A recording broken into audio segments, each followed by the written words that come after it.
James Garner, for more than 50 years one of Hollywood's most likable leading men on the big screen and on TV, died at his Los Angeles home Saturday night, reports TMZ. He was 86. The star, best known for the Maverick and the Rockford Files TV series, had suffered what had been described as a minor stroke in 2008. Besides his popular work on the small screen, Garner also appeared opposite Julie Andrews in two critically acclaimed movies, 1964's The Americanization of Emily and 1982's Victor/Victoria.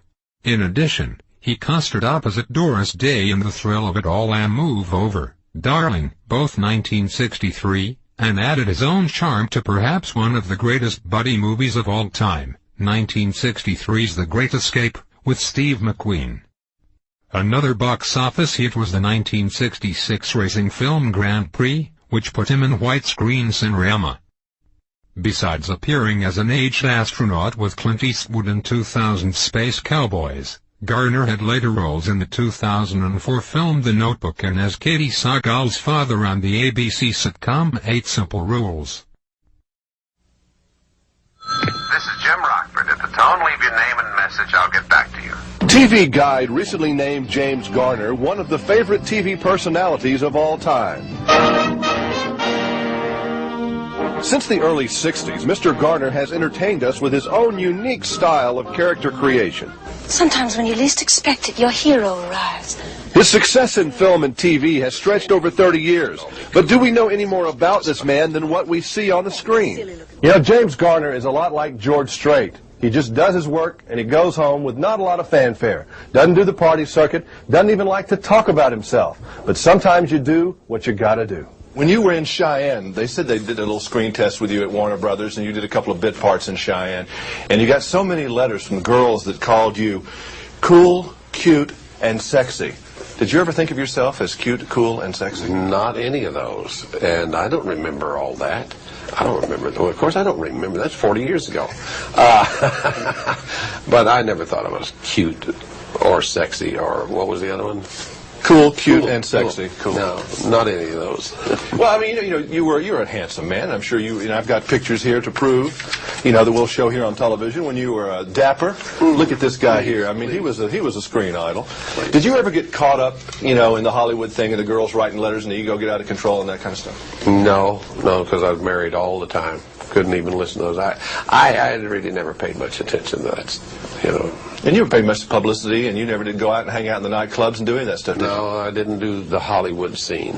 Take two. No dice. You could spit in a petri dish and stir it up. Keep going. All right. Oh, sure. I'm just about to share my coffee.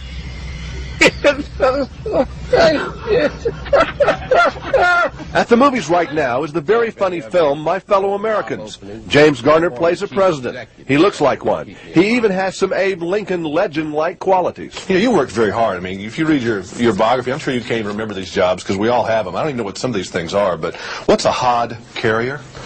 Somebody else asked me that. A hod carrier? Yeah. Well, a hod carrier is the guy that carries the bricks to the guy that's laying the bricks. Oh.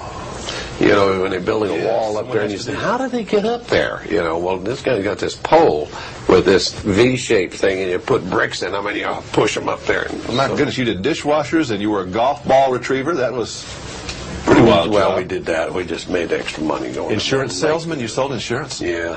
What kind of insurance? I couldn't sell insurance. I couldn't knock on the door. Me as a here's this mother of three, can't afford anything, and I'm trying to sell her insurance. I'd just take one look, and I said, no, ma'am, you don't really need insurance. I wasn't good at that. And I love the legend that says here in your biography, too, that you rode a horse to school when you were 6? Yep. That sounds like something John Wayne, in fiction would do. Yeah, well, we had one horse, and I thought it was a pony. It was really an old horse. And my oldest brother was in the front, middle brother, and I was on the back. And if I wasn't a good boy, I got booted right off the back. Did you ever lay that on your children? Listen, I rode a horse to school when I was 6 years old. Yes, and Gigi just tells me, oh, Dad, forget it, will you? And when I didn't have the horse, we had to walk miles. How were you on meeting boys that came to the house for your daughters? I've got 2 daughters, and I'm not doing it real well yet. She's 16. My daughter was pretty smart. She kept them away from me. She didn't bring a lot of them home, which bothered me. But no, she had a couple of them that she brought around, and I thought, well, they're okay. And then I found out they were rotten. Yeah, but we don't like anybody's messing with our daughters. Those are our little girls. Not really. You're not going to be too happy with any of them. So you just kind of learned to just kind of. If she's happy, I'm happy.